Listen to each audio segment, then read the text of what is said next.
The heat on Terminus 7 did not just bake the skin, it crawled into the lungs and nested there like a parasite. Kalen Voss adjusted the filter mask strapped to his face, feeling the grit of the scorched rim's perpetual dust haze grinding against the seals. Above him, the three dying suns of the system hung like bruised fruit in a sky the color of dried blood. His ship, the Star Wanderer, was currently a 300-ton paperweight sitting in berth 92, her loom drive coughing out error codes that sounded suspiciously like a death rattle. Kalen kicked a loose piece of scrap metal and watched it skitter across the perma-seat landing pad. He needed a fresh coupling, and he needed it before the Obsidian Cartel's local enforcers decided his docking fees were overdue. The market district was a jagged sprawl of rusted corrugated iron and flickering holographic signs, a place where morality was traded for oxygen and hope was the most expensive commodity on the shelves. He moved through the crowd with the practiced, hunched shoulders of a man who wanted to be invisible.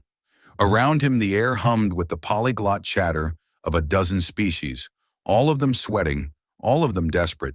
He smelled the ozone of stun batons and the sour stench of unwashed bodies. He tried to keep his eyes on the neon green flickering of the parts depot, but the main thoroughfare had been diverted. The slave pens. Kalen's jaw tightened. In 15 years of hauling freight across the rim, he had never once carried living cargo. It was a rule written in the scars on his back and the ghosts in his head. He tried to push through, but the crowd was thick, gathered around a raised platform where a fat merchant with 4 twitching mandibles was bellowing prices. "Look at this one," the merchant hissed, his translator collar turning his clicks into a oily, synthesized baritone. A strategic warden of the Oshari Reach.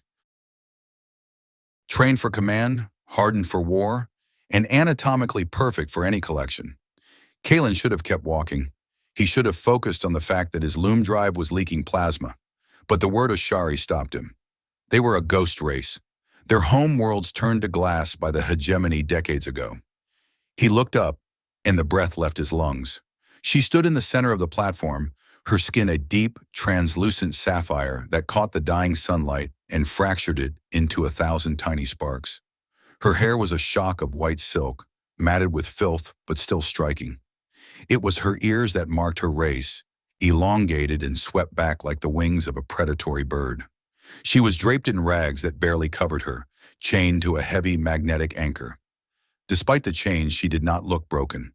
She looked like a wolf watching a pack of stray dogs. Her eyes, glowing with a soft internal bioluminescence, scanned the crowd with a terrifying clinical detachment. When those eyes met Kalen's, something strange happened. The world around him seemed to lose its noise. There was a challenge in her gaze, a spark of intelligence that the merchant's stun baton had failed to extinguish. The merchant noticed Kalen's stare. "You, pilot, you look like a man with a heavy ship and an empty bunk. 10,000 marks and she is yours. Think of the navigation she could do. Think of the security." "I am not a slaver," Kalen spat, his voice rasping through the mask. "A pity," the merchant laughed, his mandibles clacking. "Because the Obsidian Cartel's representative is on his way, and they do not want her for navigation. They want to open her head and see what makes an Oshari warden tick." Kalen looked at the woman again. She leaned forward, the movement causing the magnetic chains to hum in protest. Her voice, when it came, was a low, melodic vibration that seemed to bypass his ears and go straight to his spine. "Please buy me, human," she whispered. The words were not a plea for mercy. They were a tactical request, delivered with the cold precision of a soldier evaluating a battlefield. She had chosen him. Out of the hundreds of faces in the mud, she had picked the one man who looked like he had enough regrets to be dangerous. Kalen looked at his digital credits display. 8,000 marks, his entire reserve for the loom drive, and a year's worth of high-grade fuel. If he bought her, he would be flying on prayers and recycled air for the next 6 months. He would be a target. He would be an idiot. "I'll give you 7,000, Kalen said, the words feeling like ash in his mouth. The merchant feigned a heart attack, his multiple arms waving in the air. 7? For a warden? You insult the trade? 7,500, Kalen countered, and I want the encryption key for her neural collar right now. The deal was struck in the time it took for the cartel's black-armored enforcers to appear at the edge of the market. Kalen transferred the credits, the sting of the loss hitting him like a physical blow. The merchant handed him a small data chip and deactivated the platform anchor. The Oshari woman stepped down, her movements fluid and silent. Up close, she was taller than him, a sapphire goddess in a world of gray dust. Kalen didn't say a word. He grabbed the lead chain attached to her wrist shackles and began to pull. "Move," he hissed. "If the cartel catches us here, I've just spent my life savings on 2 funeral tickets." They ran. They didn't run like a master and a slave. They ran like 2 fugitives through the winding alleys of Terminus 7. The woman kept pace with him effortlessly, her crystalline skin shimmering as she moved. Behind them, he heard the shouting of the enforcers and the distinct whine of a high-frequency scanner. They were already being tracked.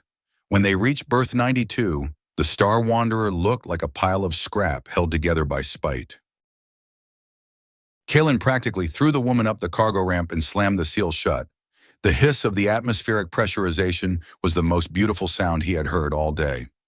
"Computer, locate restraint frequency," Kalen barked, tossing the lead chain to the floor. "Restraint protocol identified," the ship's AI replied in its usual monotone. "Disengaging magnetic locks." The shackles fell away from the woman's wrist with a heavy clatter. She stood in the center of the cramped cargo bay, surrounded by crates of industrial valves and leaking hydraulic fluid. She rubbed her wrists, her bioluminescent eyes taking in every detail of the ship. "Status report," she said. It wasn't a question, it was a command. Kalen leaned against a bulkhead, his heart hammering against his ribs. "I just bought you for 7,000 marks, and the first thing you want is a status report? How about a thank you, or a 'my name is Valen'?" "My name is Valen of the Iron Reach," she replied, stepping toward him. "You are Kalen Voss, captain of this vessel. You are currently operating at 30% efficiency with a Class 4 plasma leak in your primary drive. Your defensive shields are at 12%, and you have 2 cartel interceptors warming up their engines in the local orbit." Kalen blinked. "How do you know all that?" "I was a strategic warden, Kalen Voss. I don't need a screen to read the vibrations of a dying ship." She took another step, her presence filling the small space. "You bought my freedom. In the culture of the Reach, this creates a life debt. I am bound to your service until the ledger is balanced." Kalen ran a hand through his hair, feeling the sweat and dust. "Look, Valen, I didn't buy you to be a servant. I bought you because, well, I don't know why I did it, but the debt is settled. You're free. There's a shuttle port on the other side of the moon. I'll get you there, and you can go find whatever is left of your people." Valen's expression didn't change, but her ears tilted back slightly. "There is nothing left of my people, Captain. I am the last of the Iron Reach, and the debt is not settled until I say it is. Your ship is a disaster, your coffee is an insult to chemistry, and you are being hunted by people who do not forgive. You need me." Kalen stared at her, the blue-skinned warrior standing in his messy cargo hold. He had wanted a simple life. He had wanted to haul valves and drink bad coffee in peace. Instead, he had a fugitive alien commander and a debt he didn't want. "Fine," he groaned. "You want to help? Fix the coffee. I'm going to the cockpit to see if I can fly us out of here before the cartel turns us into stardust." As he turned to leave, he felt a hand on his shoulder.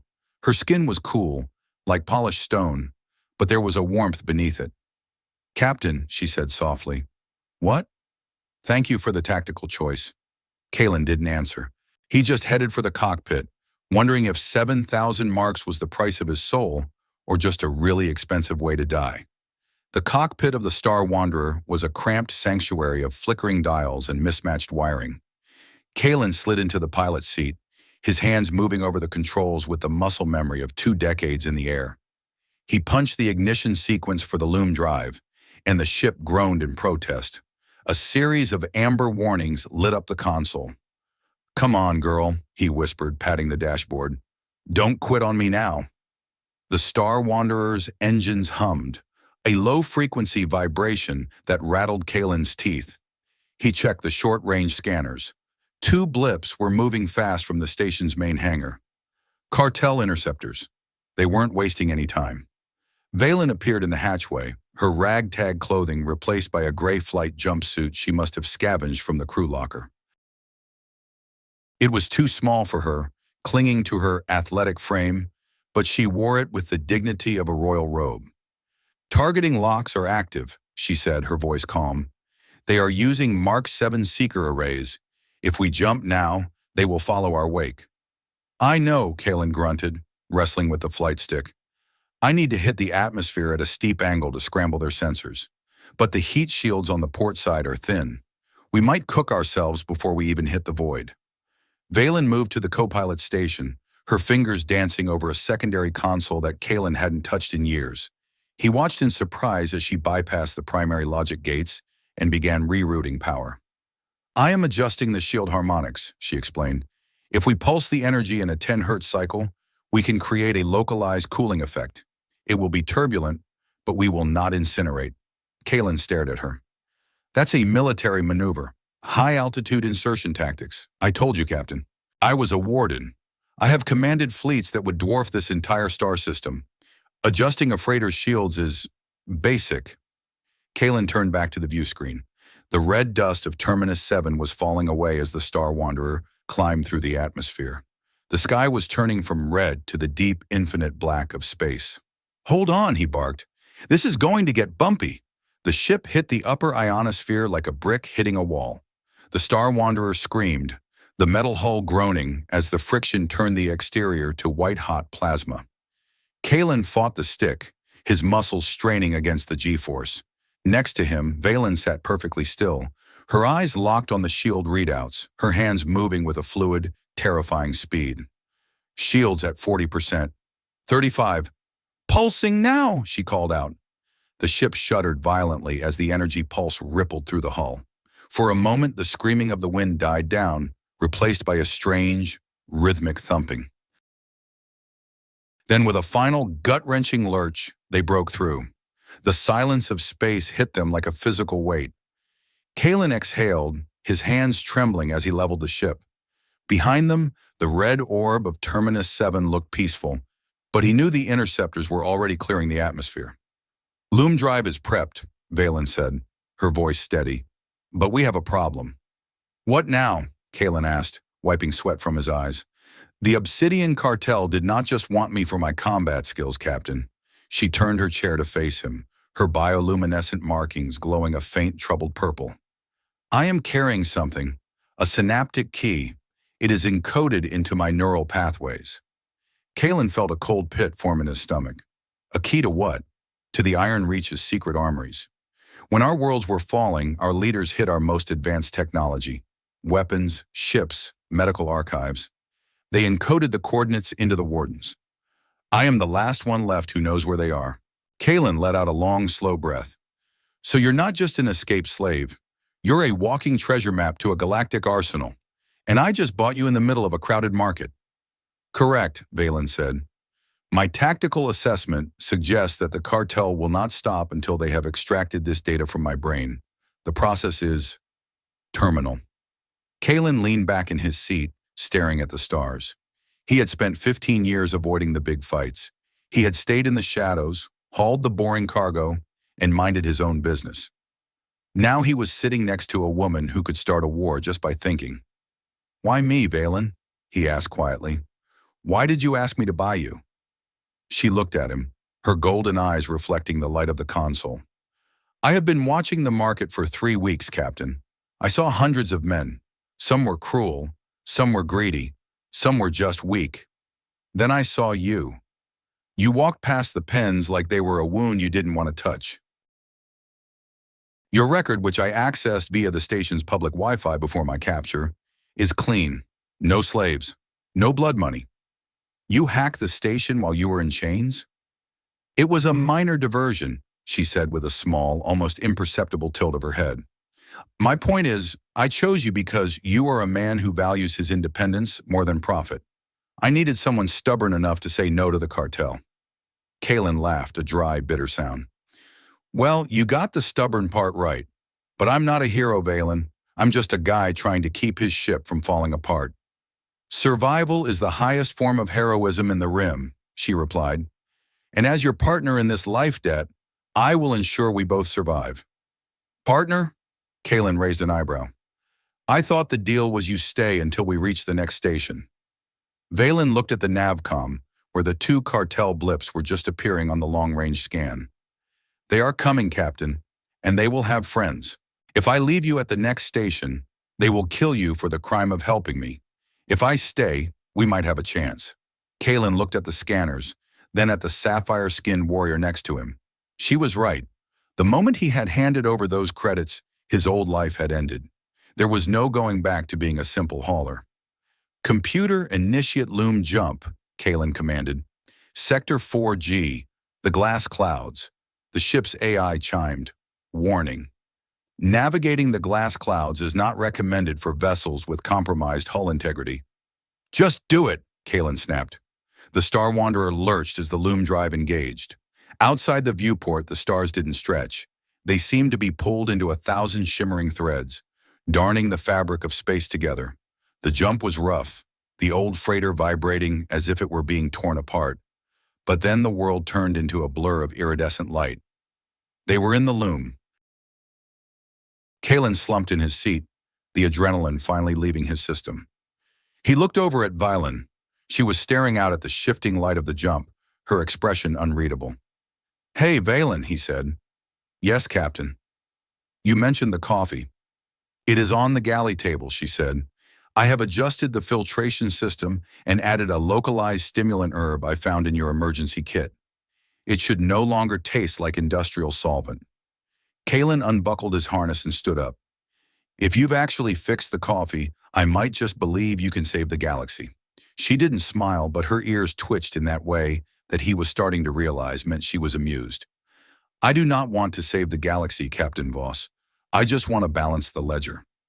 Kalen headed for the galley, the smell of actual, honest-to-God coffee wafting through the ship. For the first time in 15 years, the Star Wanderer didn't feel quite so empty.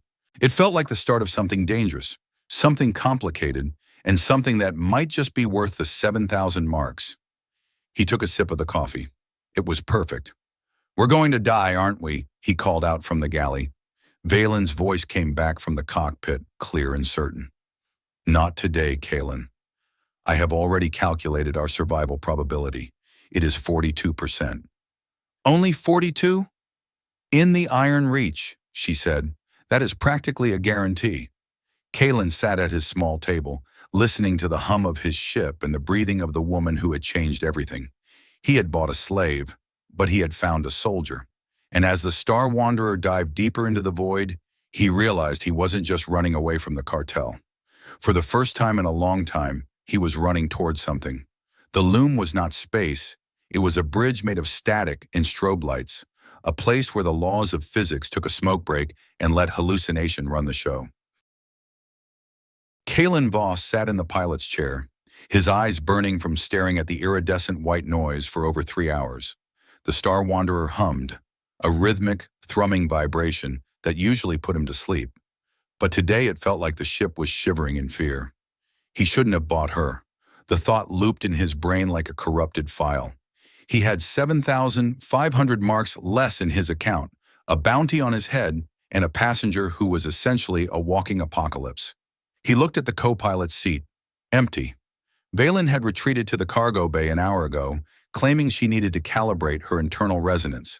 Kalen rubbed his face. He felt every one of his 42 years. His joints ached from the G-force of the escape, and his mind was a tangled mess of old tactical manuals and new regrets. He stood up, his boots clanking on the metal floor, and made his way to the galley. He needed that coffee. As he passed the cargo hold, he stopped. The door was cracked open a few centimeters. Inside, the lights were dimmed to a soft cobalt glow. Valen was sitting in the center of the floor, cross-legged, her back to him. She had stripped off the jumpsuit, leaving only the thin, gray undershirt. Her skin was changing. In the market, she had looked like sapphire stone. Now, under the low light, the translucent layers of her flesh seemed to be shifting. Patterns like circuit boards or ancient star maps were pulsing beneath the surface of her shoulders, glowing with a fierce emerald light. But it wasn't beautiful, not entirely. There were cracks, thin, jagged lines that looked like shattered glass, running down her spine. Kalen stepped back, but his boot caught on a loose floor plate. The metal groaned. In a heartbeat, the emerald glow vanished. Valen spun around, her movement so fast it was a blur. She didn't reach for a weapon. She didn't have to. Her hands were curled into claws, her bioluminescent eyes blazing with a predatory intensity that made Kalen's hand fly to his stunner. "Stand down," he barked, his voice sharp with a soldier's instinct. "It's just me." Valen's ears flattened against her skull. The tension in her shoulders slowly dissipated, and the glow in her eyes faded to a dull simmer. She pulled the jumpsuit back over her shoulders, her movements stiff and guarded. "You should not sneak up on a warden, Captain," she said, her voice carrying a metallic rasp. "My reflexes are not entirely under my conscious control when the key is active." Kalen leaned against the doorframe, trying to slow his heart rate. "I wasn't sneaking. I was getting coffee." What was that? The glowing? The cracks? Valen looked away, her gaze fixing on a pile of rusted spare parts. "The synaptic key is not a passive data drive, Kalen. It is a biological construct. It was designed to be carried by a living host, to be nourished by the host's neural energy. But the iron reach fell 20 years ago. I have been carrying this weight for 2 decades. The data is expanding. It is beginning to compromise my physical, structural integrity." Kalen walked into the room, his skepticism warring with a sudden, unwanted surge of empathy. "You're saying the information is literally breaking you? Every time I access the tactical subroutines or the coordinate matrices, the pressure increases. It is like trying to hold a star inside a glass bottle. The cracks are the result of data burn." "Then stop accessing it," Kalen said, his voice softening. "We're in the loom. We're safe for the next 6 hours. Just shut it down." "I cannot," she whispered. "The Obsidian Cartel's trackers were not looking for my heat sig or my DNA. They were looking for the leakage. The key emits a specific neutrino pulse every 12 minutes. It is a beacon. Even here in the static of the loom, I am screaming into the dark." Kalen froze. "A beacon? You're telling me they can track us through FTL?" "Not precisely, but they can predict our exit vector with 98% accuracy. The moment we drop out at the glass clouds, they will be there." Kalen swore, a long, colorful string of pilot slang that made Valen's ears twitch in confusion. "We're foobarred," he muttered. "I spent my last credits to jump into a trap." He turned to leave, but Valen's voice caught him. "Captain? What? Why did you stay in the market? When the merchant quoted the price and the enforcers appeared, you could have walked away. You could have been halfway to the next sector by now." Kalen looked at her. Really looked at her. He saw the cracks on her skin, the exhaustion in her eyes, and the quiet dignity of a woman who was prepared to die for a race that didn't exist anymore. He thought about the station he had destroyed 15 years ago, the screaming he could still hear in his dreams, and the empty, safe life he had built to drown it out. "I'm a stubborn idiot, Valen," he said finally, "and I don't like being told what to do by guys in black armor." He turned and headed back to the cockpit, his mind racing.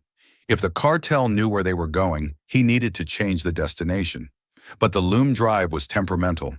If he pulled out of the jump too early, he'd scatter their atoms across 3 light years. He slid into the pilot's seat and began tapping into the long-range comms array. He wanted to see if there was any chatter on the pirate frequencies. Instead, he found a ghost. The comm screen flickered, the signal bypassing his encryption as if it weren't even there. A face appeared, rendered in the grainy, high-contrast monochrome of a military-grade intercept. It was a man middle-aged with a scar that ran from his temple to his jaw. A scar Kalen recognized. Commander Harlan Thorne. Kalen's blood turned to ice. Thorne had been his CO during the siege of Xylos. He was a hero of the hegemony, a man who believed that the end always justified the means, especially if the means involved a lot of dead civilians. "Kalen," the image said, its voice distorted by the loom's interference. "I knew that tail number looked familiar. The Star Wanderer. You always were fond of scrap metal." "Thorne," Kalen rasped, "I heard you were dead, shot by your own men on the rim. Rumors of my demise were strategically encouraged. Thorne replied, his eyes cold and predatory.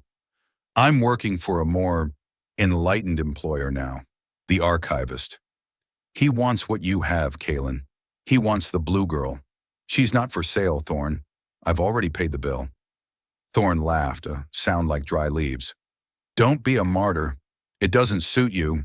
You've been running for 15 years, trying to wash the blood off your hands. This is your chance to clear the ledger. Deliver the Oshari to the coordinates I'm sending, and all your past sins will be erased. You'll be a citizen again. You can go home. I am home, Kalen said, his hand moving toward the disconnect switch. Kalen, wait. Thorne's expression shifted, becoming something almost like concerned. You think the cartel is the problem? They're just the dogs we let off the leash to flush you out.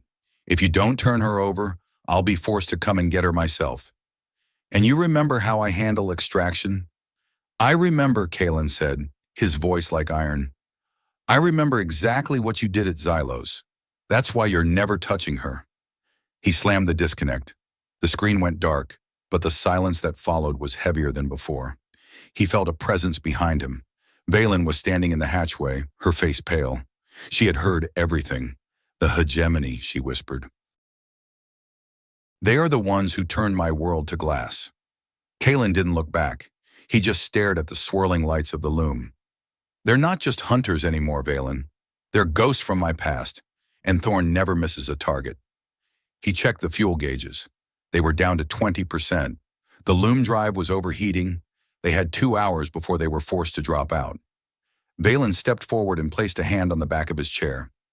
Captain, she said, her voice trembling slightly. Why do you hate him? Thorne? Kalen was quiet for a long time. Then he spoke, the words coming out as if they were being dragged over broken glass. 15 years ago, under Thorne's command, I was ordered to fire on a civilian transport. We were told it was carrying a biological weapon.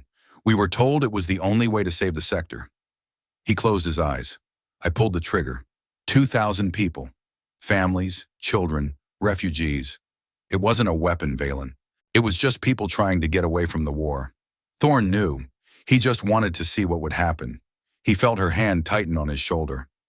You were a soldier, Kalen. You followed an order. That's what Thorne says.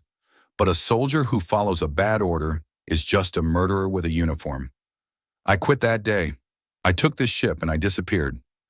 I thought if I stayed in the dark, if I never helped anyone again, the ghosts would leave me alone. He looked up at her, his eyes raw. Then I saw you in that market, and for the first time in 15 years, I didn't want to be a ghost anymore. Valen knelt beside his chair, her crystalline skin glowing with a soft, steady sapphire light. You are not a murderer, Kalen Voss. You are a man who is afraid of his own heart, but you chose to save me, and that choice has weight.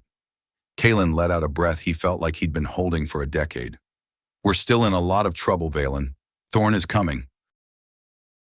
And he's bringing the hegemony with him? Then we must do the one thing he does not expect, she said, her tactical mind clicking into gear. He thinks you will run. He thinks you will hide. He does not expect you to fight. I've got a cargo hauler and a plasma torch, Valen. How am I supposed to fight a hegemony Wraith-class ship? You don't fight the ship, Captain, she said, a cold warrior's smile touching her lips. You fight the pilot, and you have me. Kalen looked at her, and for the first time since the escape, he felt a flicker of something that wasn't despair. It was hope.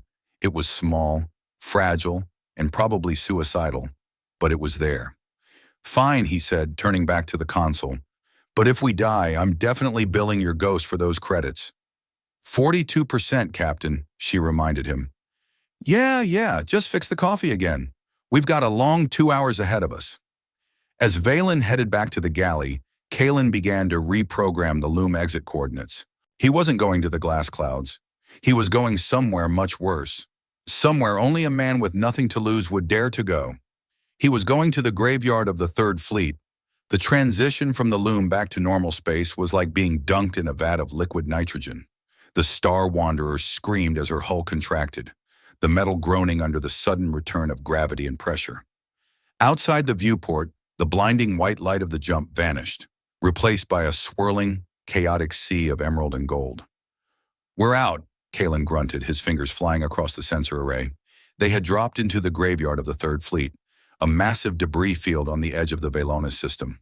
Thousands of years ago, a war had ended here, leaving behind the shattered husks of dreadnoughts and the frozen remains of 1,000,000 lives.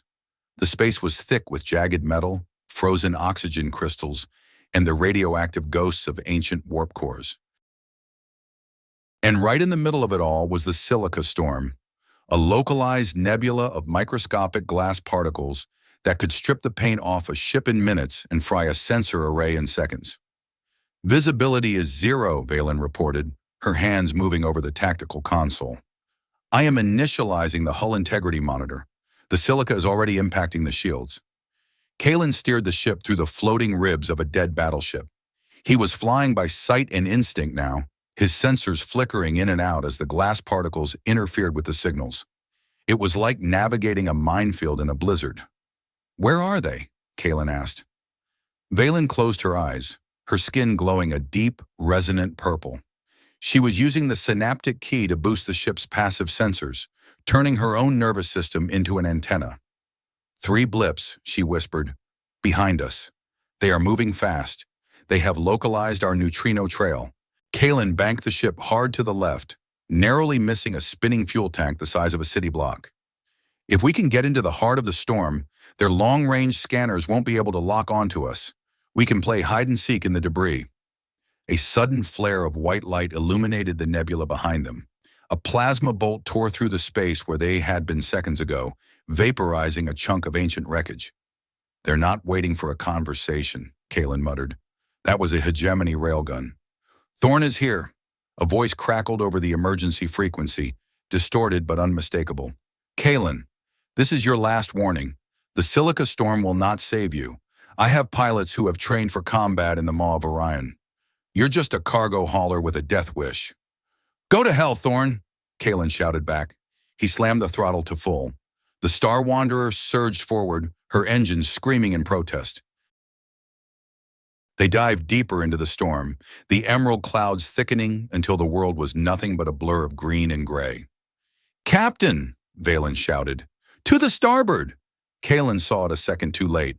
A hegemony Wraith-class fighter, sleek and black, emerged from the clouds like a shark from the deep. Its nose-mounted cannons flared. The impact threw Kalen against his harness. The cockpit lights flickered and died, replaced by the harsh, red glare of the emergency backups. "Hull breach in the cargo hold," the AI shrieked. "Decompression imminent." Kalen fought the stick, but the ship was sluggish, the controls unresponsive. Valen was already unbuckling her harness. "Stay in your seat," Kalen yelled. "I have to seal the breach," she replied, her eyes wide with a frantic light. "If the hold vents, we lose the internal atmospheric pressure. The ship will collapse." She disappeared through the hatchway before he could stop her. Kalen swore and diverted the remaining power to the aft shields. He had to keep the Wraith off their tail while Valen worked, but he was flying blind. "Valen, do you copy?" he shouted into his comm unit. "I am in the hold," her voice came back, punctuated by the roar of rushing air. "The breach is 3 meters across. The magnetic seal is failing. Use the plasma torch. It's in the locker near the bulkhead. I have it. But the pressure... Kalen, I cannot hold it." Kalen looked at his console. If he didn't do something, the ship would be ripped apart. But if he stopped to help her, Thorn would finish them off. He looked at the sensor screen. The Wraith was looping around for another pass. He had a choice. Save the ship or save the passenger. In 15 years, Kalen Voss had always chosen the ship. The ship was his home, his sanctuary, his only friend. But as he looked at the empty co-pilot's seat, he saw Valen, not as a strategic warden, not as a 7,000 mark investment, but as a person who had looked at his broken soul and told him he had weight. "Computer," he barked. "Transfer all remaining power from the engines to the internal containment field. Vent the main fuel line into the thrusters." "Warning," the AI replied. "This will result in a localized explosion. Just do it." The Star Wanderer shuddered as the fuel line ignited. A massive plume of blue flame erupted from the side of the ship, creating a sudden, violent burst of momentum that sent them spinning into a massive cloud of silica. The Wraith, caught in the sudden shockwave, was forced to bank away to avoid the debris. Kalen didn't wait to see if it worked. He unbuckled his harness and sprinted for the cargo hold. The air in the corridor was thin and freezing. He could hear the scream of the vacuum, a high-pitched whistle that promised death. He burst into the hold and saw Valen. She was pinned against the bulkhead by the force of the escaping air. One hand was gripping a structural rib, her fingers turning white-blue as the cold bit into her crystalline skin. In her other hand, she held the plasma torch, its blue flame flickering in the wind. She was trying to weld a piece of scrap metal over the breach, but the pressure was too much. She was being sucked out. "Valen!" Kalen screamed, his voice barely audible over the roar. He lunged forward, grabbing her arm just as her grip slipped. He felt the sheer, terrifying power of the vacuum pulling at them both. He slammed his boots against a floor plate, his muscles screaming with the effort. "Give me the torch," he yelled. She handed it to him, her eyes wide with terror. Kalen reached out, his arms straining as he moved the torch toward the breach. The heat was intense, but the cold was worse. He began to weld, the molten metal sputtering as it fought the vacuum. He felt Valen's weight pulling on him, her crystalline body shivering against his chest. She wasn't fighting him. She was holding on to him, her forehead pressed against his shoulder. "Hold on," he gritted out. "Just a few more seconds." With a final desperate burst of energy, he fused the metal plate over the hole. The whistling stopped. The pressure stabilized. The roar of the vacuum was replaced by the heavy, ragged breathing of two people who had just stared into the abyss and lived. Kalen collapsed onto the floor, pulling Valen down with him. They sat in the dark, surrounded by the smell of ozone and burnt metal. Valen was shaking, her skin glowing with a frantic, pulsing emerald light. The cracks on her shoulders had grown deeper, more jagged. You came back," she whispered, her voice trembling. "I told you," Kalen panted, trying to find his breath. "I'm a stubborn idiot. I don't leave people behind." Valen looked at him, and for the first time, the warrior's mask was gone. She looked small, fragile, and utterly human. "Thank you, Kalen." "Don't thank me yet," he said, forcing himself to stand up. "We're still in the middle of a silica storm. Our engines are fried, and Thorn is probably circling us like a vulture. We need to get back to the cockpit." They made their way back to the bridge, their movements slow and exhausted. The Star Wanderer was drifting now, her primary systems dead. But the silica clouds were so thick that Thorn had lost them. For now they were ghosts in the storm. Kalen sat in the pilot's seat and began the long process of rebooting the systems. Valen sat beside him, her hands resting on the console. "Captain," she said after a long silence. "Yeah? When we were in the hold, when you held on to me, I felt something." Kalen didn't look up from the screen. "What?" "The key. It responded to your presence. It stopped burning." Kalen froze. "What are you talking about?" "The synaptic key is designed to be shared," she explained, her voice soft with wonder. "It was never meant to be carried by one person alone. It was meant to be a link between the wardens. When you took the burden of my survival, the key, it accepted you." Kalen looked at her, his heart skipping a beat. "Are you saying I'm part of the key now?" "I am saying that the ledger is no longer just a debt, Kalen. We are connected. Your neural signature is now a part of the encryption." Kalen leaned back, the weight of the revelation hitting him. He had wanted to be alone. He had wanted to be safe. Now he was linked to an alien archive and the last survivor of a dead race. He was no longer just a pilot. He was a guardian. He looked at the sensor screen. A faint blip appeared at the edge of the storm. "Thorn." "He's still out there," Kalen said, his voice hardening. "And he won't stop." "Then we must give him what he wants," Valen said, her eyes glowing with a new steady light. "We will give him a ghost." Kalen looked at her, and for the first time he smiled. It wasn't a nice smile. It was the smile of a man who had finally stopped running. "Tell me what we need to do," he said. Valen's fingers began to move over the console, her mind and the ship's logic finally in perfect sync. "We are going to use the debris field to create a phantom signal. We will lure him into the heart of the graveyard, where the old dreadnoughts still have their reactor cores, and then we will trigger a chain reaction." "It's risky," Kalen said. It is a tactical necessity, she replied. Kalen nodded. Copy that. Let's move. As the Star Wanderer began to creep through the green clouds, Kalen realized something. He wasn't afraid anymore. The ghosts were still there, but they weren't the only ones in the cockpit. He had a partner. He had a choice. And for the first time in 15 years, he knew exactly where he was going. He was going to finish this. The silica storm raged around them, a billion tiny glass knives scraping against the hull. But inside the Star Wanderer, the air was warm and smelled of coffee. They were a cargo hauler and a warrior, a ghost and a machine. But as they moved toward the center of the graveyard, they were more than that. They were a family. And in the frontier, that was the most dangerous weapon of all. The graveyard of the Third Fleet was not a place for the living, nor was it a place for the peaceful dead. It was a gargantuan, orbiting sarcophagus of twisted durasteel and frozen atmosphere, stretching across 10,000 kilometers of the Velona system's outer rim. Here the silence was absolute, save for the occasional rhythmic metallic groan of a hull shifting under the gravitational pull of a nearby moon.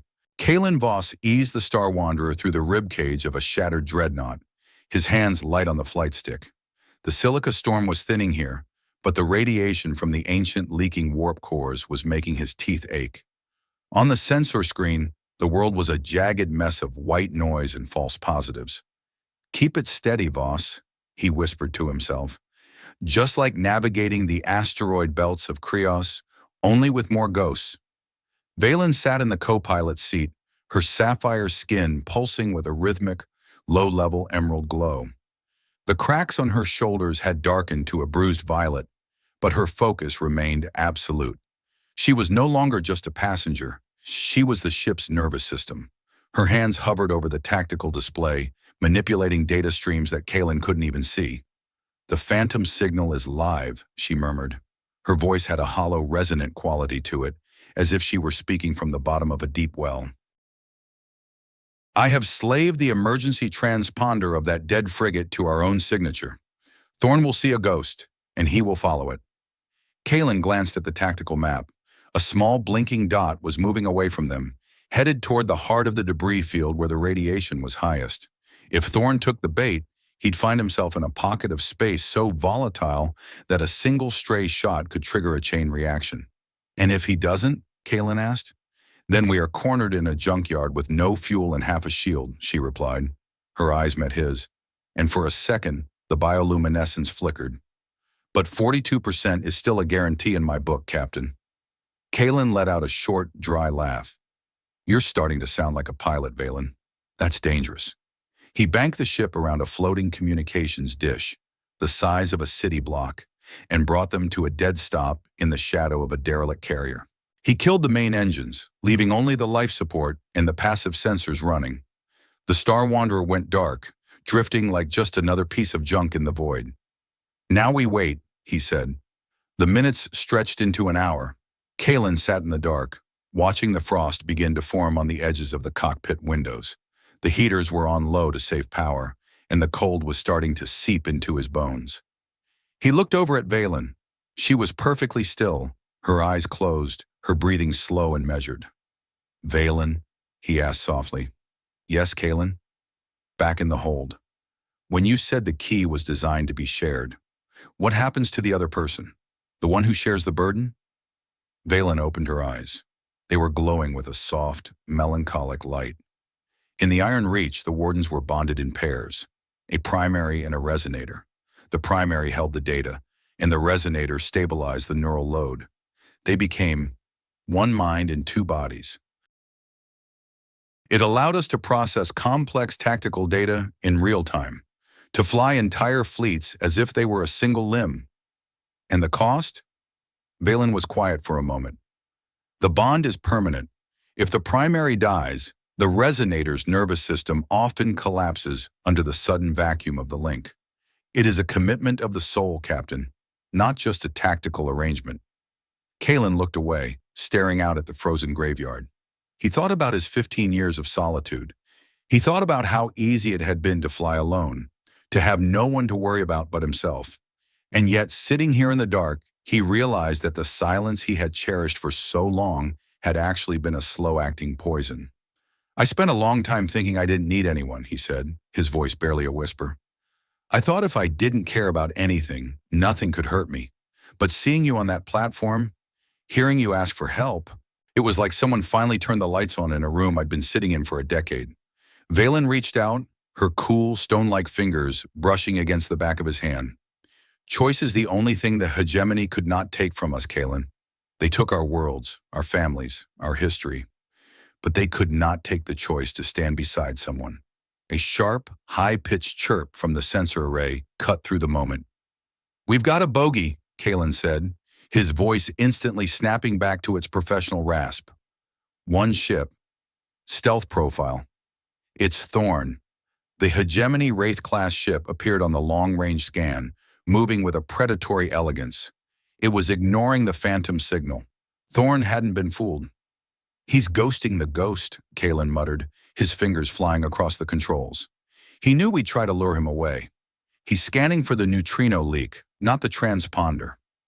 Valen's skin flared a bright, warning red. "He is targeting us, Kalen. He has a lock." "Power up," Kalen roared. He slammed the throttles forward. The Star Wanderer's engines kicked over with a violent shudder, the ship leaping forward just as a beam of concentrated, coherent light sliced through the space they had occupied. The derelict carrier behind them erupted in a silent, blinding explosion as its remaining atmosphere ignited. Thorn's voice crackled over the open channel, smooth and terrifyingly calm. "Nice try, Kalen. But I taught you how to set an ambush, remember? You always were a little too fond of the predictable." "I've got a few new tricks, Thorn," Kalen shouted back, weaving the ship through a forest of jagged struts. He pushed the engines to the red line, the Star Wanderer groaning as the hull plates began to vibrate. He wasn't running away from the center of the graveyard anymore. He was heading straight for it. "Valen, the reactor core on that old Titan-class dreadnought at 12 o'clock. Is it still hot? Checking? Yes, it is in a state of terminal decay. One high-energy impact will trigger a localized supernova. Then let's give him something to shoot at." Kalen flipped the ship, flying backward as he fired the aft maneuvering thrusters. He was leading Thorn on a high-speed chase through the narrowest tunnels of wreckage. The Wraith was faster, sleeker, and armed to the teeth, but Kalen had spent 15 years flying a bucket of bolts that he knew by heart. He knew exactly how much stress the frame could take before it snapped. Thorn was closing the gap. The Wraith's nose cannons were spitting fire, the bolts of plasma splashing against the Star Wanderer's tail-end shields. The cockpit was filled with the smell of burning wires and the shriek of the proximity alarms. "Almost there." Kalen gritted his teeth, his vision blurring from the G-force. The Titan dreadnought loomed ahead, a massive, rusted mountain of metal. Its central reactor core was exposed, a glowing, pulsing orb of unstable energy that looked like a dying star. "Valen, on my mark, drop the aft shields and vent the remaining fuel from the secondary tanks." "Kalen, if I do that, we will be defenseless. Just do it. Now!" Valen punched the commands. The Star Wanderer's shields vanished, and a massive cloud of highly flammable deuterium fuel erupted from her tail. To Thorn's sensors, it looked like the ship had suffered a catastrophic engine failure. The Wraith surged forward, Thorn clearly looking for the kill shot. He fired his main railgun, the heavy slug screaming through the cloud of fuel. Kalen yanked the stick, performing a violent barrel roll maneuver that sent the Star Wanderer spinning over the top of the reactor core. The railgun slug missed them by centimeters and slammed directly into the Titan's unstable heart. The world went white. Kalen was thrown forward, his head slamming against the console. The last thing he heard was the sound of the universe tearing in half, and the sensation of the Star Wanderer being tossed like a leaf in a hurricane. Then, there was only darkness. Kalen woke to the sound of his own blood thumping in his ears. The cockpit was filled with a thick, acrid smoke that made his eyes sting and his lungs burn. The emergency lights were dead, leaving the room in a ghostly flickering shadows provided by the sparks from the shattered consoles. "Valen," he gasped, coughing as he tried to unbuckle his harness. "Valen." He heard a low groan from the co-pilot's seat. He reached out, his fingers fumbling in the dark until they touched something cold and smooth. Valen was slumped over her station, her skin a dull, lifeless gray. The emerald glow was gone, replaced by a faint, flickering amber light in the cracks on her neck. He pulled her back, his heart racing. Her eyes opened slowly, her bioluminescence struggling to ignite. The reactor, she whispered. Gone, Kalen said, his voice cracking, and hopefully Thorn went with it. He looked out the viewport. The graveyard had been transformed.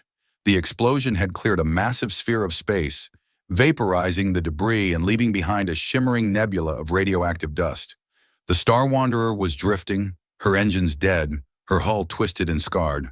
But they were alive. Kalen checked the internal diagnostics on a handheld tablet. Most of the ship's systems were fried, but the life support was holding on a backup battery. He looked at Valen again. She was shivering, her breath coming in short, shallow gasps. The key. It is. Demanding, she said, clutching her chest. The explosion. It spiked the neural load. Kalen, I cannot hold it much longer. He grabbed her by the shoulders, his eyes fierce. You're not giving up now. We just survived a supernova in a tin can. You hear me? You're not quitting. He looked around the ruined cockpit. We need to find a place to set down. Somewhere with power, somewhere we can fix the ship. Valen pointed a trembling finger at the viewport. There, a few kilometers away, emerging from the settling dust of the explosion, was a ship unlike any Kalen had ever seen. It was long, slender, and built from a material that looked more like bone than metal.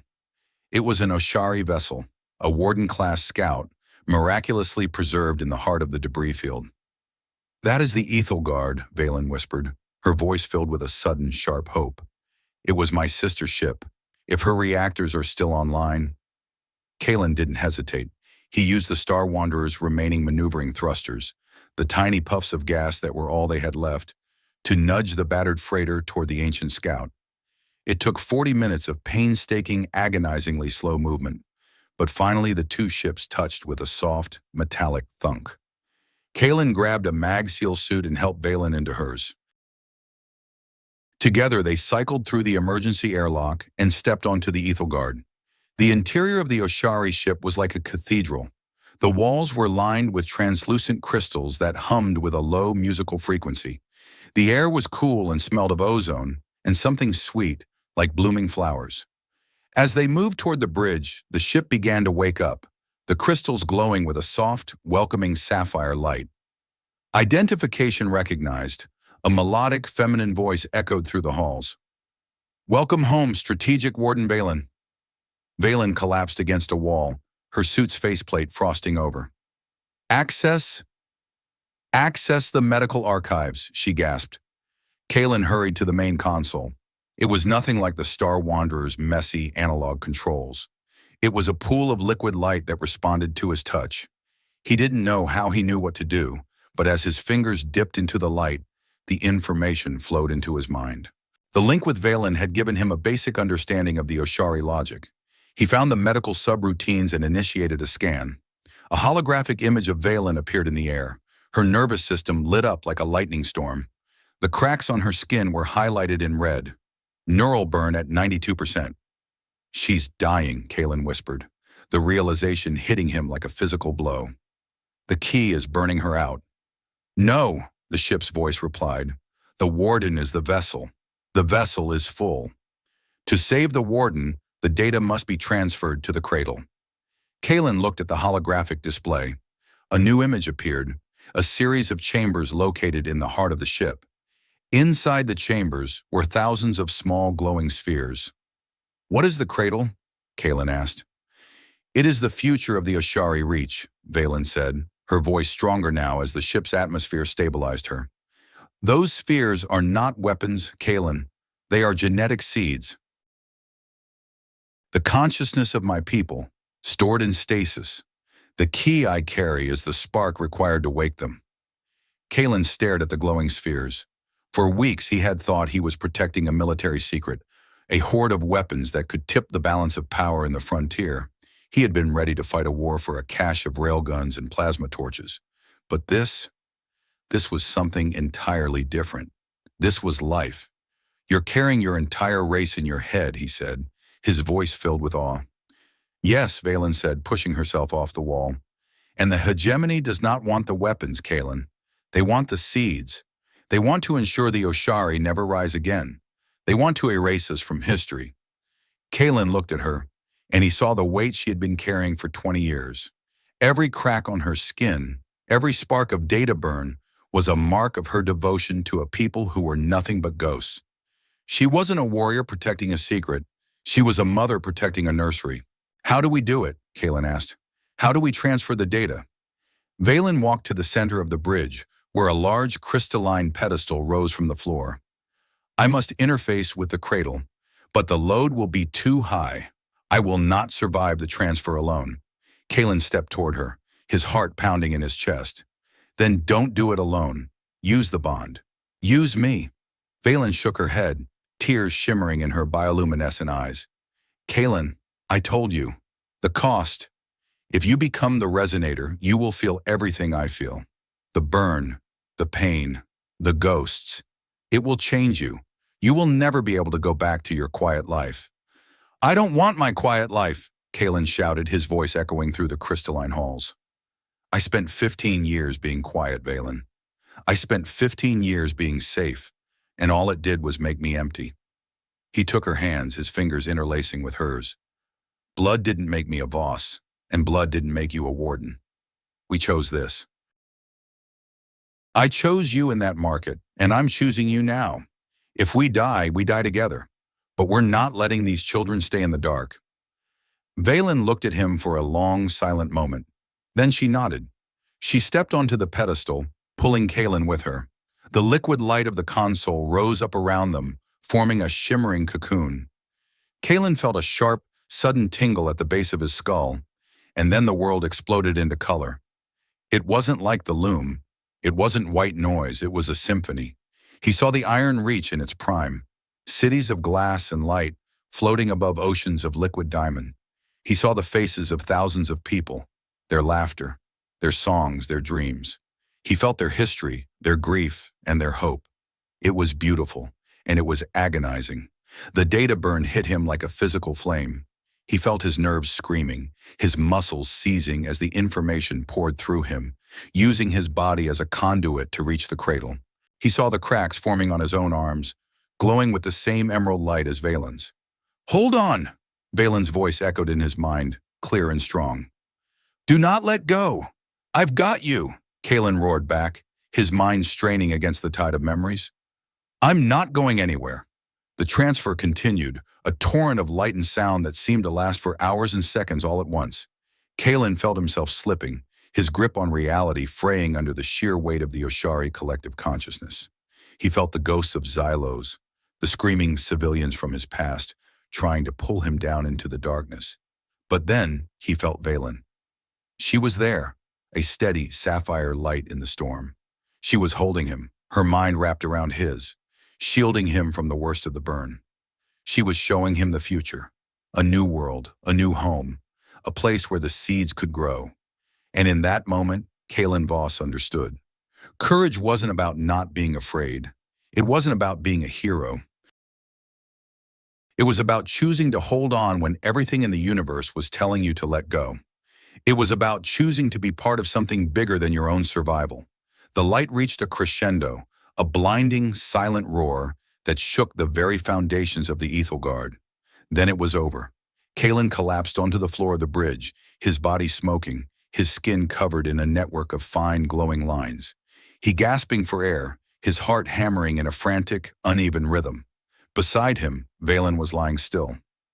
Valen, he wheezed, crawling toward her. Valen, talk to me. She turned her head, her eyes opening. They were no longer just sapphire. They were a deep, swirling mix of gold and blue, the colors of a new sun. The cracks on her skin had healed, leaving behind beautiful, iridescent scars that looked like wings. We did it, she whispered. The cradle is active. The seeds are waking. Kalen let out a sob of relief and slumped back against the pedestal. He looked at his own hands. The glowing lines were still there, pulsing softly. He could feel her.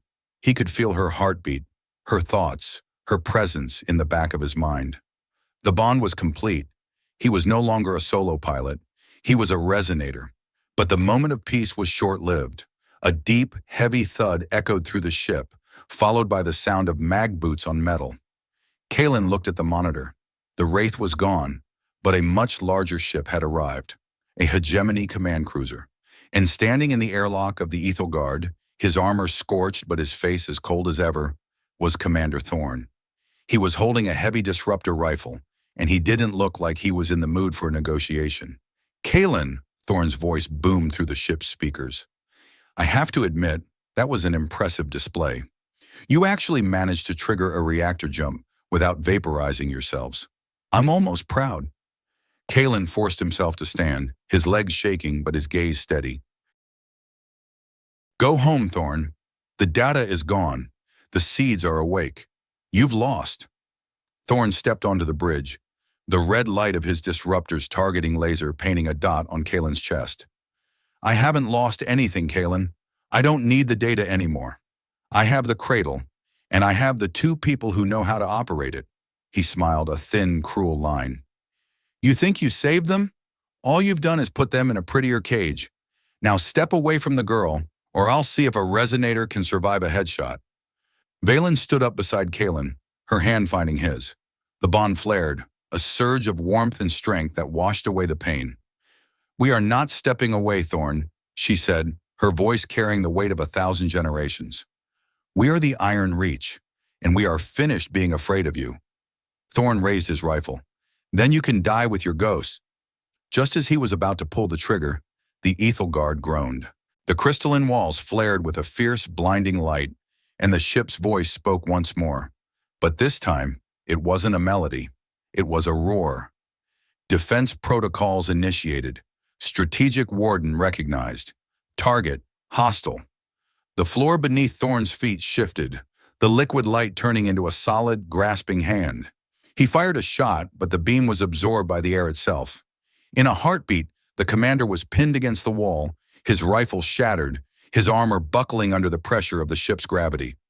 Well, Kalen walked up to him, his glowing eyes locked on his former commander. You always said the end justifies the means, Thorne. Well, here's the end. He didn't kill him. He didn't have to. He just watched as the Ethel Guard's automated security systems dragged Thorne toward the brig, a place where he would spend the rest of his life surrounded by the very ghosts he had tried to destroy. Kalen turned back to Valen. She was looking out the viewport at the stars. The seeds were beginning to glow brighter, the cradle preparing for its long journey to a safe harbor. What now? Kalen asked. Now, she said, leaning her head on his shoulder, we find a place where they can grow. We find a home. Kalen looked at the Star Wanderer, still docked to the side of the scout ship. She was a wreck, a pile of scrap that should have been retired decades ago. But she was his ship, and she had brought them here. I think I know a place, he said. It's a bit of a haul, and the coffee is terrible, but it's ours.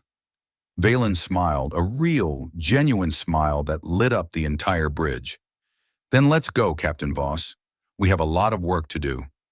As the Ethel Guard engaged its own loom drive, Kalen felt the familiar lurch of the jump. But this time, he wasn't running. He was leading. And as the stars blurred into a symphony of light, he realized that he had finally found what he had been looking for in the dark. He had found a reason to stay. The transition back to real space felt like a hammer blow to the skull. Kalen Voss gripped the controls of the Star Wanderer, his knuckles white against the battered flight stick.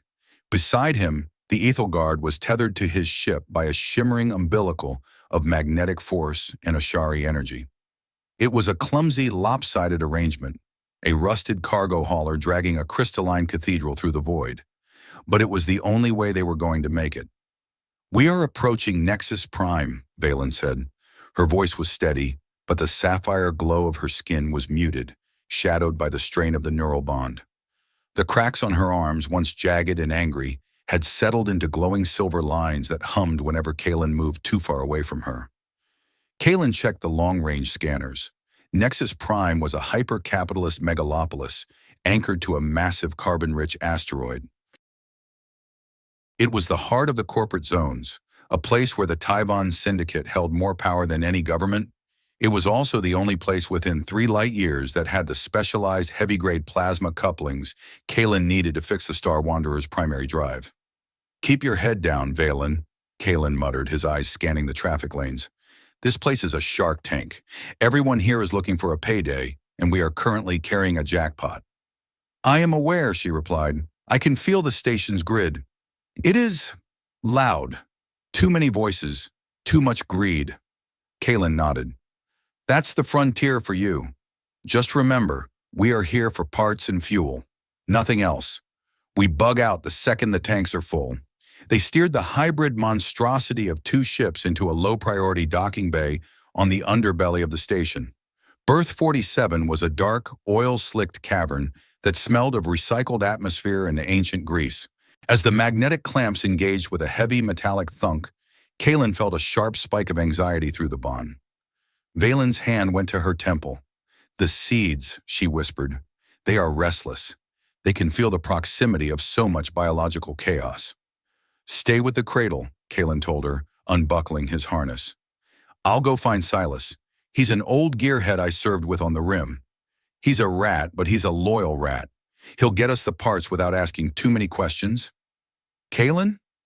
Valen caught his arm. Her eyes were a swirling vortex of gold and blue. "Be careful. The ledger is not yet balanced, and I do not wish to lose my resonator." Kalen managed a grim smile. "I've survived 15 years of bad luck, Valen. One more day won't kill me." He stepped out of the airlock and into the humid, neon-lit corridors of Nexus Prime. The station was a vertical maze of levels, each one more crowded and desperate than the last. He navigated the street-level bazaars, pushing past Voratian traders and drunk miners, his hand never straying far from the stunner at his hip. He found Silas in a back-alley workshop that was more of a museum for dead technology than a business. The air was thick with the scent of soldering iron and cheap synthetic tobacco. "Kalen Voss," a raspy voice called out from beneath the chassis of a disassembled drone. "I heard you were vaporized at Terminus 7. Reports of my death have been greatly exaggerated, Silas," Kalen said, leaning against a workbench covered in rusted gears. A small, wiry man with a cybernetic eye that whirred as it focused emerged from the shadows. Silas looked like he had been built from spare parts himself. He wiped his hands on a greasy rag and grinned, revealing a row of chrome-plated teeth. "You look like hell, Kalen. And word is the Syndicate is offering 50,000 credits for information on a certain Corinth-class freighter." Kalen's heart skipped a beat, but he kept his expression neutral. "Then I guess it's a good thing I'm not flying one of those. I need a pair of Mark IV plasma couplings and 400 liters of high-grade deuterium, and I need them an hour ago." Silas whistled, his mechanical eye spinning. "High grade? That's going to cost you, old friend. At least 12,000 marks." Kalen pulled out a credit chip, the last of the funds he had scavenged from the Ethelguard's emergency locker. 10,000. "And you don't mention my name to anyone. Not the Syndicate, not the Hegemony, not even your own shadow." Silas took the chip, his eyes flickering as he scanned the balance. 10,000 is a lot of silence, Kalen. Give me 2 hours. I'll have the crates delivered to the berth." Kalen nodded and turned to leave, but Silas's voice stopped him. "Hey, Kalen, why the sudden rush? You've been a ghost for a decade. Why come back to the light now?" Kalen paused, the weight of the bond humming at the base of his brain. "Because I found something worth more than staying in the dark, Silas." He headed back toward the docking bay, but something felt wrong. The air in the corridors felt thinner, the shadows longer. As he turned a corner into a service tunnel, his internal alarm bells began to scream. Through the neural link, he felt a wave of cold terror. It wasn't his. Valen. He broke into a sprint, his boots pounding on the metal grating. He reached berth 47 just in time to see the heavy blast doors being overridden. A squad of Tyvon Syndicate enforcers, dressed in their signature slate-gray tactical gear, were swarming the cargo ramp of the Star Wanderer. At the head of the squad was the woman from the bar, the one with the sharp eyes and the cold smile. "Captain Reen," she said, her voice amplified by her helmet's external speakers. "You really should have taken the deal on Terminus 7. Now the price has gone up." Kalen pulled his stunner and fired, the blue bolt of energy catching one of the enforcers in the chest. He dove behind a stack of shipping crates as the bay erupted into a chaos of return fire. "Valen," he shouted into his comm unit. "Get the Ethelgard clear. Use the umbilical to pull the Star Wanderer." "I cannot," her voice came back, strained and echoing. "They have used a magnetic tether on the hull." "We are pinned!" Kalen cursed, his mind racing through tactical options. He was outnumbered 10-1, and he was pinned in a corner of the bay. He looked up at the observation gallery and saw a familiar figure standing behind the reinforced glass. Silas. The old gear head looked down at him, his mechanical eye glowing a shameful yellow. "I'm sorry, Kalen." Silas's voice crackled over the bay's intercom. 50,000 marks is a lot of credits. A man's got to eat. "You rat!" Kalen roared, firing another shot at the gallery. The syndicate leader stepped forward, her disruptor rifle aimed at Kalen's head. "Give us the girl and the Oshari ship, Captain. We'll let you walk away. We'll even throw in enough credits to buy you a new ship, one that isn't held together by spite." Kalen looked at the Star Wanderer. He thought about his 15 years of safety. He could take the credits. He could find another ship, another sector, another quiet life. He could be free. Then he felt the bond. It wasn't just data or coordinates. He felt Valen's resolve, her fear for the seeds, and her unwavering trust in him. He felt the thousands of lives sleeping in the cradle, waiting for a chance to exist. He realized that if he walked away now, he wouldn't be free. He would be the man who fired the shots at Xylos all over again. He would be a ghost for the rest of his life. "I already told you," Kalen said, his voice dropping to a low, dangerous growl. "She isn't for sale." He reached into his jacket and pulled out a small, crystalline device he had taken from the Ethelgard. It was a localized gravity spike, an Oshari tool for clearing debris. He didn't aim it at the enforcers. He aimed it at the ceiling. "Close your eyes, Valen," he screamed through the link. He triggered the spike. The device emitted a soundless pulse of energy that shattered the overhead lighting and the gravity stabilizers of the docking bay. In a heartbeat, the world went upside down. The 50 tons of shipping crates, the syndicate enforcers, and the pools of grease were suddenly floating in the air. Kalen used the weightlessness to propel himself toward the cargo ramp. He moved like a shadow through the floating chaos, kicking off a stray crate and slamming into an enforcer midair. He grabbed the man's pulse rifle and fired blindly into the dark. Valen was at the top of the ramp, her skin glowing a fierce, blinding white. She reached out her hand and Kalen grabbed it, the bond flaring with a surge of raw energy that nearly knocked him unconscious. Together, they hauled themselves inside and slammed the airlock shut. "Computer!" Kalen gasped, his lungs burning. "Emergency undocking sequence. Blow the magnetic clamps." "Warning," the AI replied. "Magnetic override will cause structural damage to the docking ring. Just blow the damn things." The Star Wanderer bucked like a wild animal as the explosive bolts fired. The ship tore free from Nexus Prime, trailing sparks and debris as it lurched into the void. Behind them, the Ethelgard's crystalline hull shimmered, the umbilical holding firm as they tumbled away from the station. But they weren't clear yet. 2 syndicate frigates were already moving to intercept, their weapons arrays glowing with a hungry light. Kalen slid into the pilot's seat, his hands shaking as he grabbed the controls. His skin was prickling with the same silver lines that covered Valen's arms. He could feel the ship, every groan of the hull, every flicker of the power grid, as if it were his own body. Valen sat beside him, her hands interlaced with his. "The ledger is balanced, Kalen Voss," she whispered. "You chose us." "No," Kalen said, staring at the incoming frigates.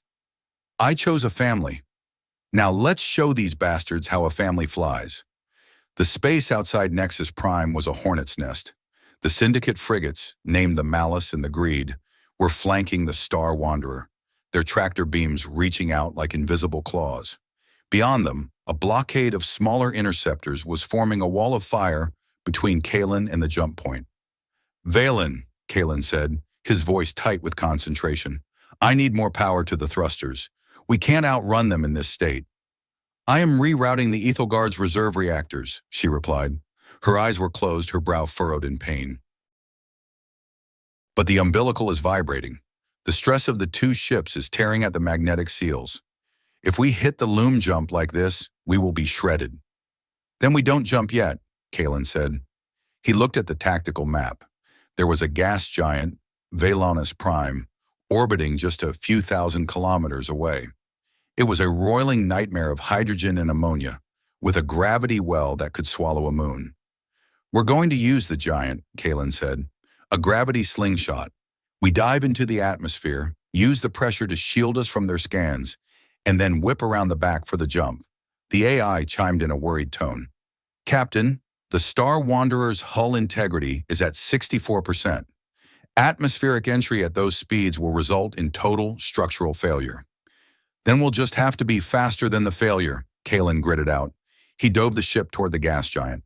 The Star Wanderer groaned, the metal plates of the cockpit beginning to glow a dull orange as they hit the outer layers of the atmosphere. Behind them, the Syndicate frigates hesitated. They were larger, heavier ships, and the deep gravity well was a dangerous place for them. They are holding position at the edge, Valen reported. They are waiting for us to emerge. They think we're going to bounce off the atmosphere, Kalen said, his hands fighting the vibration of the stick. But we're going deeper. He pushed the nose down.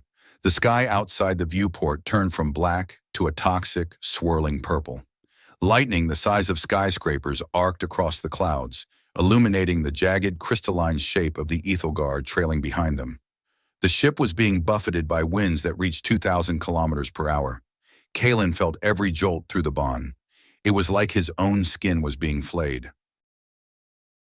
He saw Valen's face contort in agony, her silver lines pulsing with a frantic, desperate rhythm. "Hold on to me," he shouted over the roar of the atmospheric friction. He reached out and grabbed her hand, and for a moment the pain vanished. In its place was a vision, not of the past, but of the cradle. He saw the seeds glowing, their internal sensors detecting the chaos outside. He felt their collective fear, their tiny, unformed minds reaching out for safety. "They are afraid, Kalen," Valen whispered, her voice barely audible over the screaming of the hull. "I've got them," Kalen replied, his voice filled with a fierce, protective power he didn't know he possessed. "I've got all of you."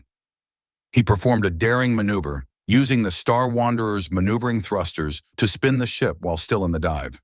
He was using the Ethelgard as a rudder, letting the Oshari ship's superior aerodynamics stabilize their descent. They were a single unit now, a hybrid of human grit and alien elegance. Suddenly, a massive shape loomed out of the purple clouds. It wasn't an interceptor. It was a floating mining platform, abandoned years ago and left to drift in the gas giant's upper layers. Valen, the platform, use the gravity spike. Valen didn't ask questions. She triggered the device, and the Ethelgard's energy pulse slammed into the platform. The massive structure was jerked toward them, creating a localized vacuum in its wake. Kalen steered the Star Wanderer into the vacuum, the sudden drop in pressure giving them a burst of speed that propelled them forward like a stone from a sling. They zipped past the platform and began their ascent, the gravity of the giant pulling them into a tight, high-velocity curve. "We're coming up," Kalen shouted. "Get the loom drive ready." As they broke through the atmosphere and back into the void, the two Syndicate frigates were waiting. They had predicted the exit point, but they hadn't predicted the speed. The Star Wanderer was a blur of fire and silver light, moving faster than the Syndicate's targeting computers could track. "Fire!" the Syndicate leader screamed over the open channel. "Destroy them!" A wall of plasma fire erupted from the frigates, but Kalen was ready. He didn't try to dodge. He used the bond to communicate with the Ethelgard directly. "Shields!" he roared. The Oshari ship flared with a brilliant, sapphire dome of energy that encompassed both vessels. The plasma bolts splashed harmlessly against the shield, the energy being absorbed and redirected into the loom drive's capacitors. It was a perfect synergy, the human pilot's instincts and the alien ship's power, working together in a way that had never been seen in the frontier. "Now!" Kalen commanded. The universe stretched. The stars became threads. The Star Wanderer and the Ethelgard vanished into the loom, leaving the Syndicate frigates behind in a cloud of frozen exhaust and shattered expectations. The silence that followed the jump was absolute. Kalen sat in the pilot's seat, his chest heaving, his body covered in sweat. The silver lines on his arms were fading, leaving behind faint, shimmering scars. He looked over at Valen. She was slumped in her seat, her eyes closed, but she was breathing. She looked exhausted, but her skin was glowing with a soft, healthy sapphire light. "We made it," he whispered. Valen opened her eyes. They were clear, calm, and filled with a deep, abiding warmth. "We made it, Kalen. The seeds are safe." Kalen looked at the navcom. They were headed for the deep rim, a region of space so remote and uncharted that even the hegemony didn't go there. It was the perfect place for a new home. He leaned back in his seat and looked at his hands. For 15 years, he had been running from his past, trying to stay safe, trying to stay alone. He had thought that safety was the same thing as freedom, but as he looked at Valen and felt the quiet hum of the seeds in the back of his mind, he realized he had been wrong. Freedom wasn't about having nothing to lose. It was about having something worth fighting for. It was about choosing a family and standing beside them, even when the whole universe was trying to pull you apart. He thought about Silas and the 50,000 marks and the cold, empty life he had left behind. He didn't feel angry. He felt pity. Silas was still a ghost. Kalen was finally a man. "You know," Valen said, her ears twitching in that familiar way, "your coffee is still terrible." Kalen laughed, the sound loud and bright in the quiet cockpit. "Well, we've got a long flight ahead of us. Maybe you can teach me how to fix that too." "I will add it to the list," she said, her hand settling on his shoulder. "It is a long list, Captain." "Just Kalen," he reminded her. "As you say, Kalen." She smiled. The Star Wanderer moved through the loom, a rusted freighter carrying a new race toward a new horizon. They were fugitives, they were warriors, and they were a family. And in the vast, cold darkness of the frontier, they were the brightest light of all. The loom collapsed around them, not with a bang, but with a weary, flickering sigh. The Star Wanderer drifted into real space, her hull groaning as the magnetic umbilical tension between her and the Ethelgard finally relaxed. Outside the viewport, the chaotic, neon-drenched madness of the scorched rim was gone, replaced by the profound, velvet darkness of the deep rim. Ahead of them lay the luminous weave, a massive, ancient nebula of violet and gold gas that sheltered a single, hidden star system. It was a place mentioned only in the most forbidden Oshari charts, a sanctuary designed for a day that their ancestors hoped would never come. "Status report," Kalen Voss croaked. His voice sounded like he'd been swallowing gravel. Every inch of his body felt like it had been tenderized by a gravity well. Valen didn't answer immediately. She was slumped in the co-pilot's seat, her head resting against the cold glass of the console.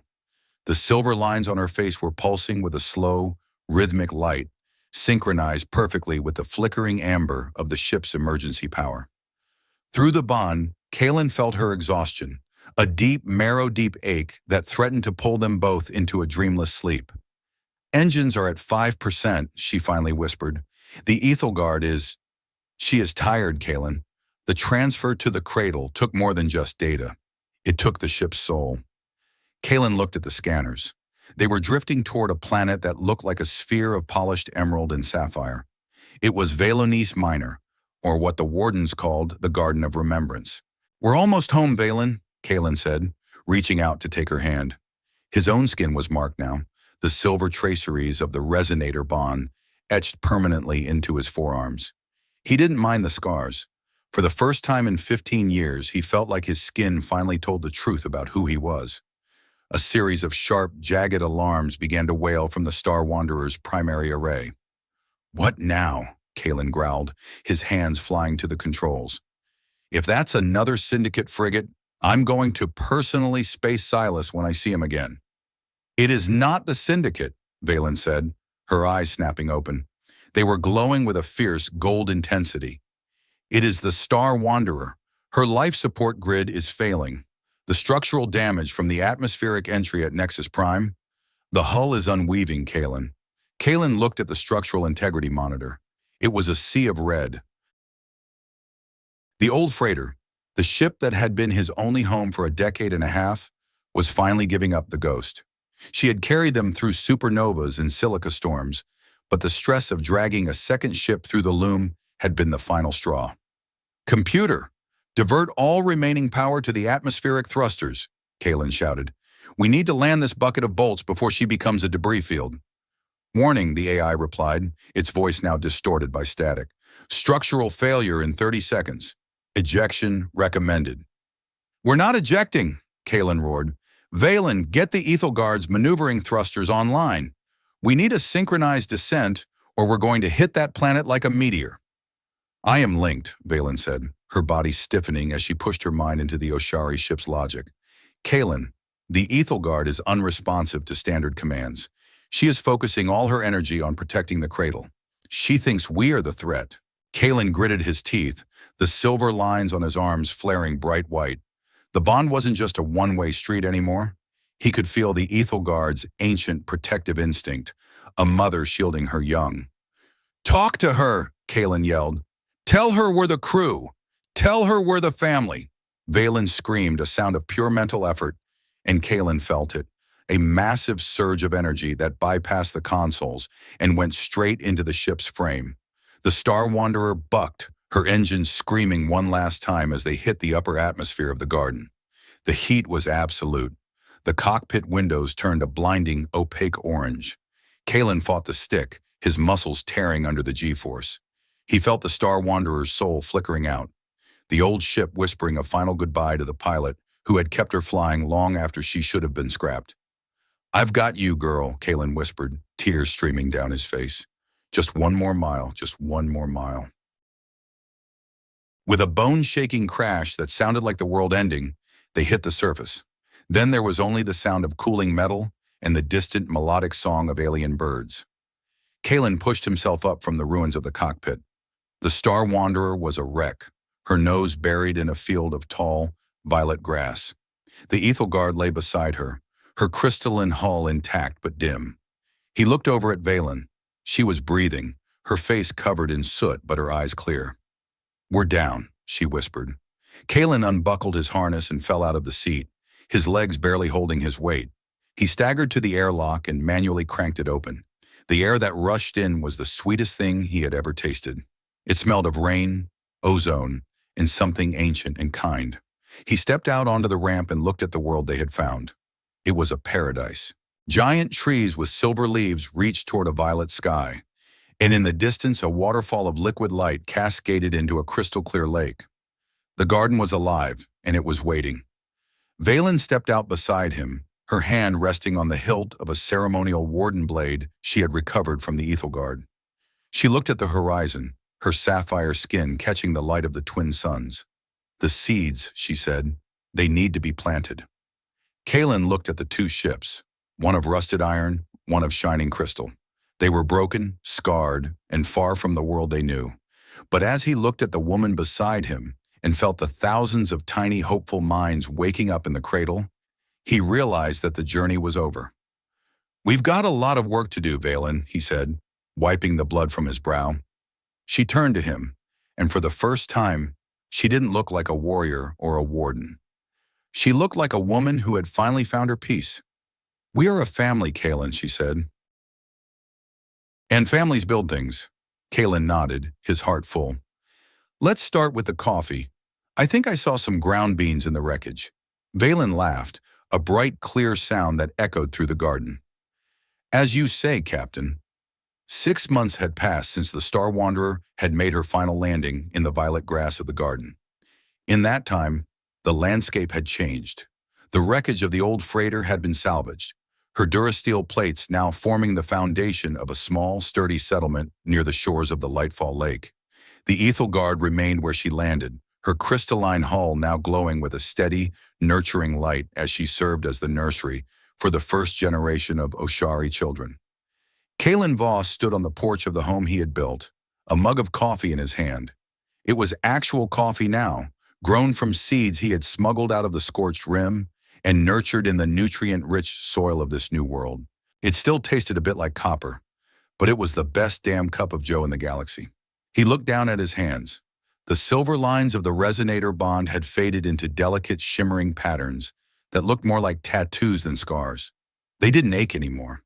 They felt like a constant warm hum in the back of his mind, a reminder that he was never truly alone. Valen walked up the path from the Ethel Guard, her sapphire skin glowing with a vibrant, healthy light. She was carrying a small bundle in her arms, an Oshari infant, only a few weeks old, with skin the color of a summer sky and eyes that held the wisdom of 1,000 years. The first one woke up this morning, Valen said, her voice soft with a wonder that had never quite faded. His name is Aaron. Kalen set his coffee down and reached out, his rough, calloused fingers gently stroking the infant's cheek. Aaron blinked, his bioluminescence flickering in a shy, curious greeting. He looks like a Voss, Kalen joked, his voice thick with emotion. He has your stubbornness, Valen agreed, leaning her head on Kalen's shoulder. He refused to leave the stasis pod until I played him the recording of the Star Wanderer's engine hum. Kalen smiled. A pilot in the making. Just what we need. They stood together for a long time, watching the twin suns begin their slow descent toward the horizon. The garden was peaceful, but it wasn't quiet. The sounds of construction, the laughter of the few other refugees who had found their way to the weave, and the melodic songs of the Oshari children filled the air.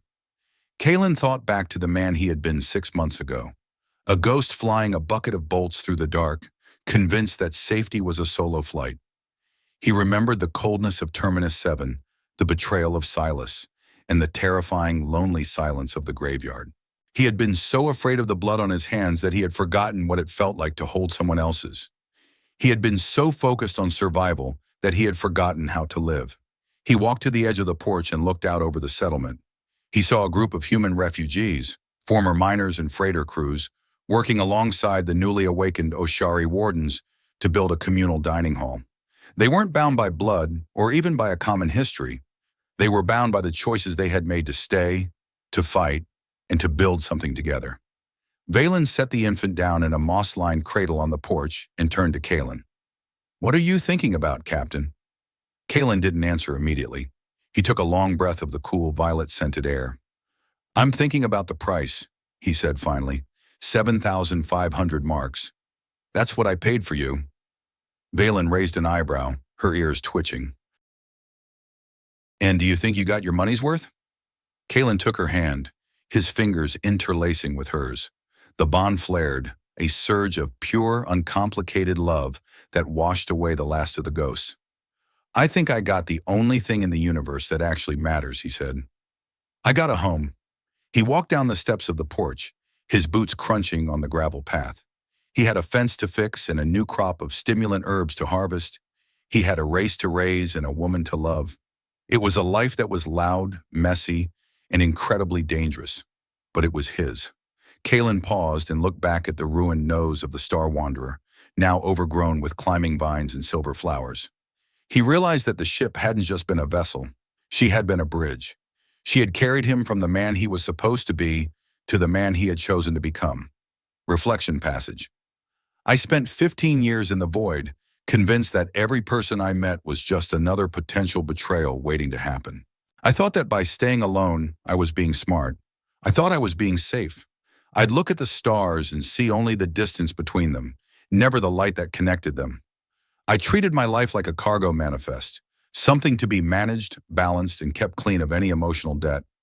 But sitting here now, with the weight of a whole new world on my shoulders, I realize that silence isn't safety. It's just a slow way to disappear. I look at these silver lines on my arms, and I don't see the price of a slave or the mark of a soldier. I see the map of a choice. I chose to stop running. I chose to let someone else into the cockpit of my soul, even when I was terrified they'd crash it. And in that choice, I found the only kind of courage that actually counts. It's not the courage to pull a trigger or fly through a supernova. It's the courage to be seen, to be needed, and to realize that the crew you choose is the only family that ever truly has your back. We aren't just the blood in our veins or the systems we were born into. We are the promises we keep when the engines fail and the dark starts closing in. I've been a lot of things in this life: a soldier, a pilot, a ghost, and now a father to a race of blue-skinned dreamers. But none of that would have happened if I hadn't stopped in that market and looked at someone who had absolutely nothing to offer me but trouble. It makes me wonder about the stars you're flying under. When the universe starts screaming at you to look out for number one, when the easy money is sitting right there, and all you have to do is walk past the misery on the platform. Who do you choose to keep in your crew? Is your life a fortress of one?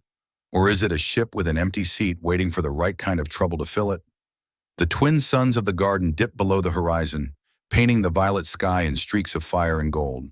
Kalen Voss turned away from the sunset and walked back into the house, closing the door on the darkness and leaving the light on for whoever might be coming home next.